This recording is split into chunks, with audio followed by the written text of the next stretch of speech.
Malik Hassan, a hardworking Muslim store owner, balances family responsibilities with running his small business in a diverse shopping center where neighbors become family. When a prejudiced property manager threatens everything he's built, Malik discovers an unexpected alliance with fellow business owners that will challenge the system itself. What begins as a fight for justice transforms into a powerful lesson about redemption, when the man who once sought to destroy him returns with a life-changing connection neither could have foreseen. Chapter 1. Malik Hassan's fingers trembled as he turned the key in the lock of his convenience store.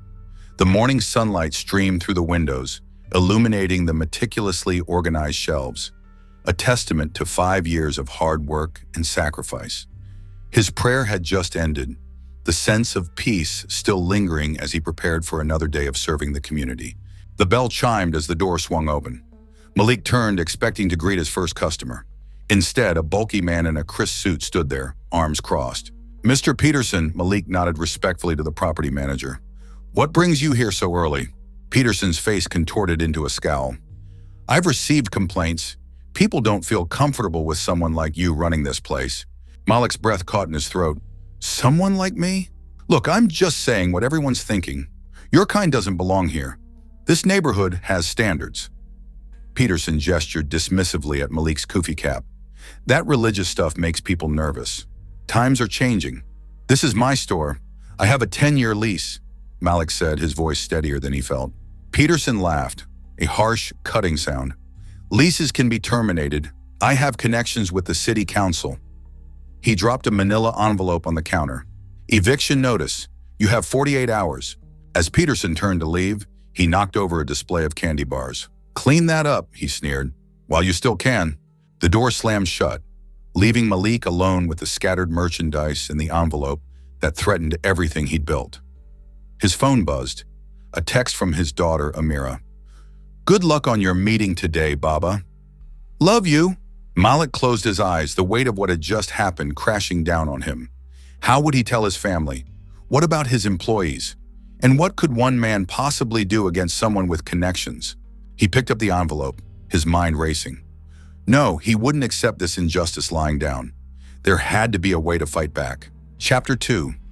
By closing time, Malik's head throbbed with tension. He'd consulted his lease agreement a dozen times, called 3 lawyers who couldn't see him until next week, and tried unsuccessfully to reach anyone at the building management company above Peterson. The bell chimed again.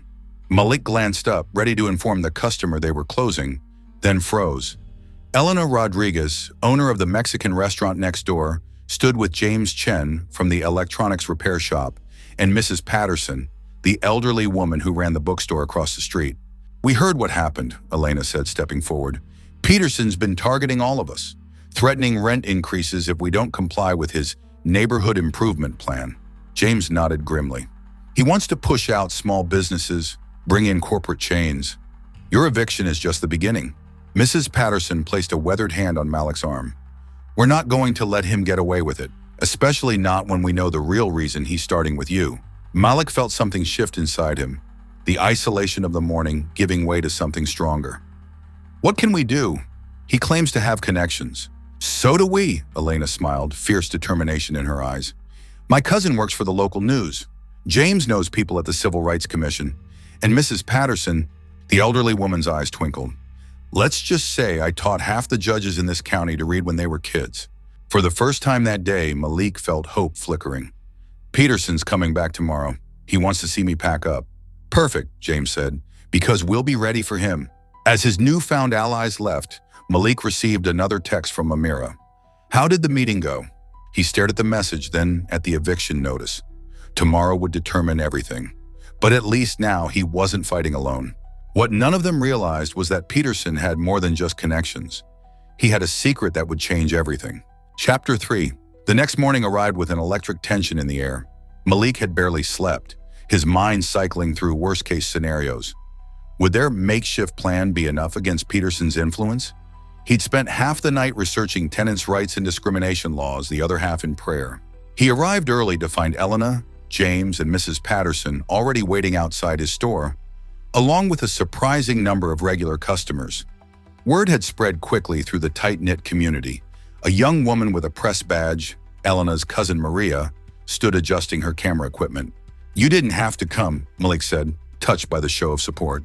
"Yes, we did," Mrs. Patterson replied firmly. "That's what neighbors do." Inside, they prepared. James set up his phone to record any confrontation. Elena distributed flyers detailing Peterson's history of discriminatory practices, information they'd gathered overnight from other building tenants. Maria positioned herself discreetly, ready to document whatever unfolded. At precisely 10 a.m., Peterson strode in, his confident smirk faltering at the sight of the assembled group. "What's this?" he demanded. "A pity party won't change anything. I have the legal right to discriminate," James interrupted, holding up his phone. "Is that what you're claiming as a legal right?" Peterson's face reddened. "This isn't about discrimination. It's about business." "Interesting business model," Elena said coolly, "especially considering the emails you sent to corporate prospects." She held up printouts of messages where Peterson explicitly promised to clean out the ethnic elements from the shopping center. Mrs. Patterson stepped forward. "I've known Judge Williams since he was 7 years old. I called him this morning about your connections at the city council." Fascinating conversation. Peterson's composure cracked.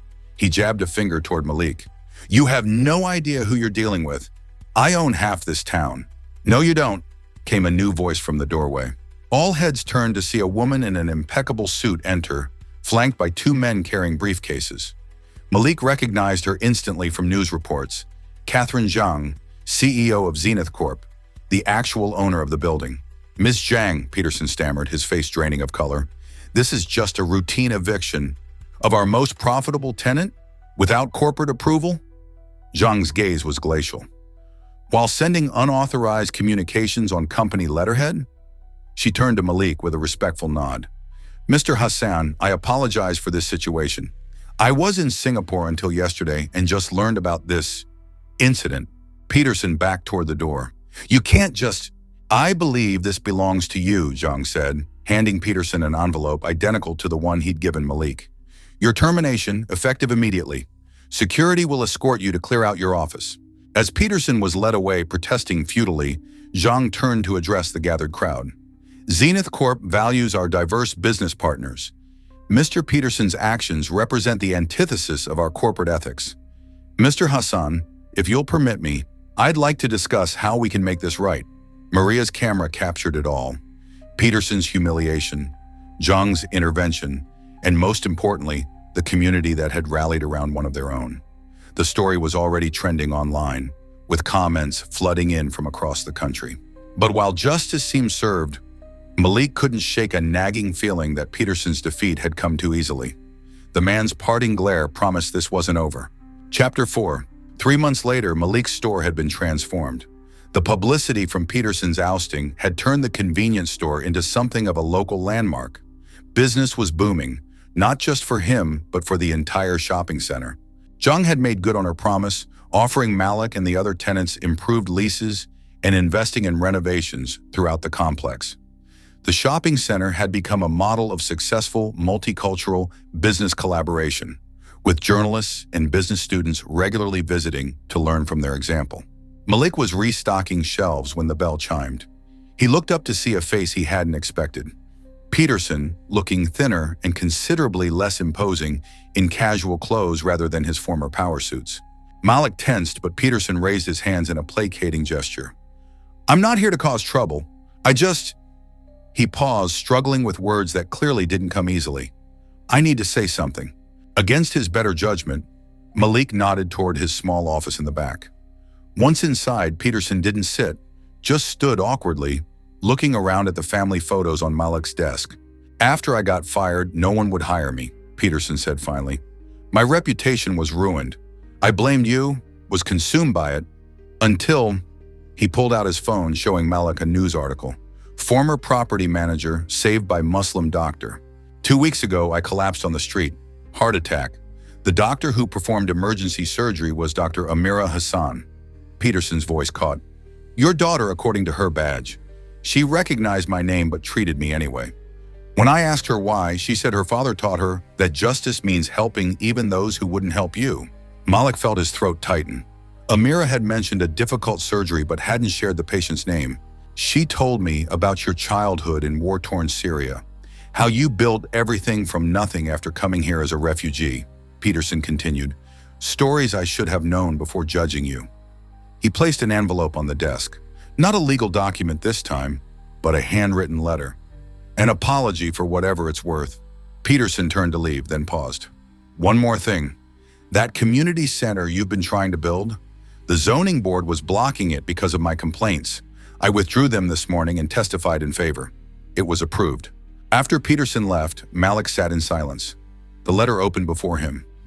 Outside, he could hear the bustle of customers, the sound of Elena's laughter as she chatted with Mrs. Patterson, the faint music from James's shop.